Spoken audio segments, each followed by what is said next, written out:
तो धर्म यात्रा की दूसरी कड़ी में आज हम आपको लेकर चलते हैं जमशेदपुर के टेलको कॉलोनी में पहाड़ी के ऊपर स्थित माँ भुवनेश्वरी मंदिर।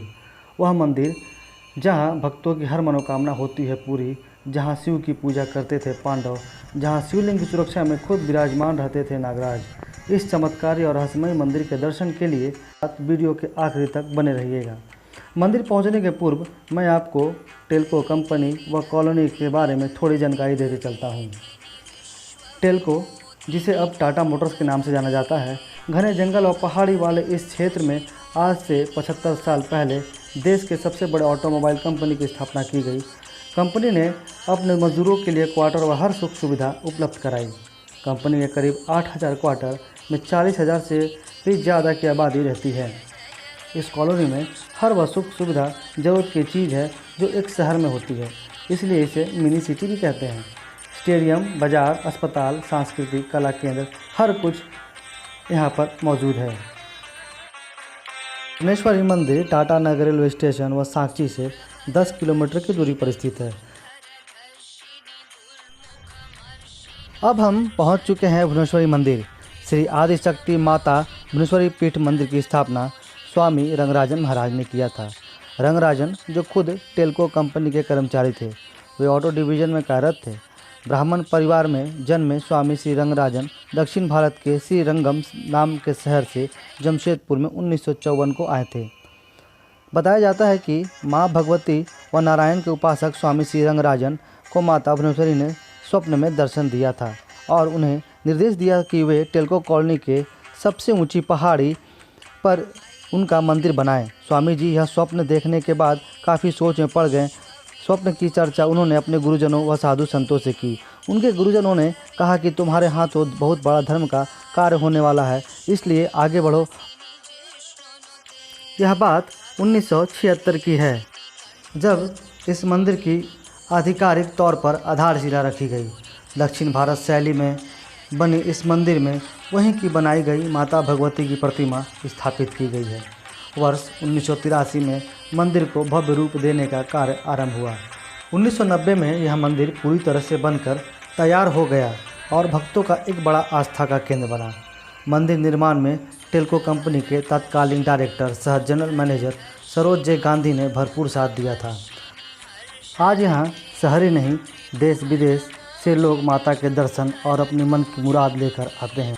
मुख्य मंदिर के ठीक सामने 90 के दशक में श्री कृष्ण मंदिर भी स्थापित की गई। यहाँ भगवान श्री कृष्ण के साथ हनुमान जी, गणेश भगवान, अयप्पा भगवान की प्रतिमा स्थापित की गई है। मंदिर से जुड़ी आस्था और उसके रहस्यमय कहानी के बारे में हमें बता रहे हैं महंत गोविंद आचार्य जी। नमस्कार।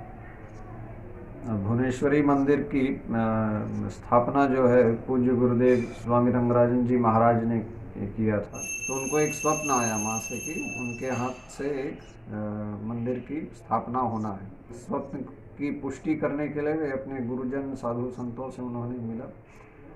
तो उन सब ने कहा कि ये सही है, तुम्हारे हाथ से एक बहुत बड़ा कार्य होने वाला है, तुम उस पर ध्यान दो करके उन लोगों ने, उनके गुरु महाराज ने उनको कहा। स्वप्न में ही उनको निर्देश मिला किस स्थान में मंदिर की स्थापना होना है और कैसे होगा। सब कुछ उनको माँ भगवती से ही, उनका एक प्रकार से माँ का मंत्र उपासना करते करते उनको माँ का साक्षात्कार हुआ और उन्हीं से पूरा निर्देश मिला कि इस स्थान में, इस टेलको कॉलोनी में स्थित पर्वत के ऊपर, एक पहाड़ के ऊपर एक स्थान पर, विशेष स्थान पर उनकी पीठस्थान की स्थापना करनी है। एक जागृत पीठस्थान है माँ का, लोगों की आस्था है इसमें।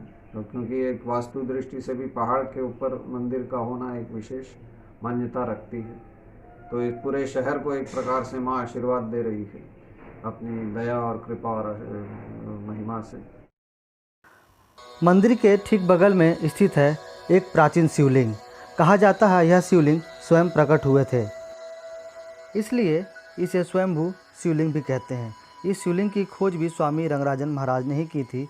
माता भगवती जब उनके स्वप्न में आई थी तो उन्होंने पहाड़ी व मंदिर निर्माण के स्थान की पहचान के लिए बताया था कि वहाँ एक शिवलिंग होगा जिसकी सुरक्षा में एक नागराज होंगे जो शिवलिंग को लपेटे होंगे। 1976 में जब स्वामी घने जंगल में यहाँ पहुँचे तो काफ़ी तलाश के बाद झाड़ियों के बीच महाराज को शिवलिंग मिल गया।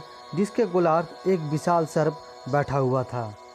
शिवलिंग की महिमा के बारे में क्या बताते हैं गोविंद महाराज? इस शिवलिंग को स्वयंभू महादेव कहते हैं। स्वयंभू यानी आपरूपी, जो प्रतिष्ठित किसी मनुष्य के द्वारा नहीं किया गया, पहले से ही यहाँ में स्थापित था।